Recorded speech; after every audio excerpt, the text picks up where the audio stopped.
Hello friends, চলে এসছি আর একটা ট্রান্সলেশনের ক্লাস নিয়ে। আজকের ক্লাসে আমরা শিখবো হচ্ছে আই সে, মানে আমি বলি কিংবা আমি বলছিলাম, এই রকম ধরনের ট্রান্সলেশন আই সে দিয়ে দেখব।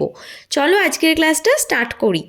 আমি বলি আই সে, আমি বললাম আই সেড, আমি বলছি আই হ্যাভ সেড, আমি বলবো আই উইল সে, আমি বলতে পারি আই ক্যান সে, আমার বলা উচিত আই শুড সে, আমি বলতে পারতাম আই কুড সে, আমি অবশ্যই বলবো আই মাস্ট সে, আমি বলতে চাই I would like to say, আমাকে বলতে হবে I am suppose to say, আমাকে বলতে হবে আই হ্যাভ টু সে, আমাকে বলতেই হবে I must have to say, আমাকে বলতে হয়েছিল আই হ্যাড টু সে, আমার বলতে সাহস হয়নি I dare not to say, আমার বলা প্রয়োজন আই নিড টু সে।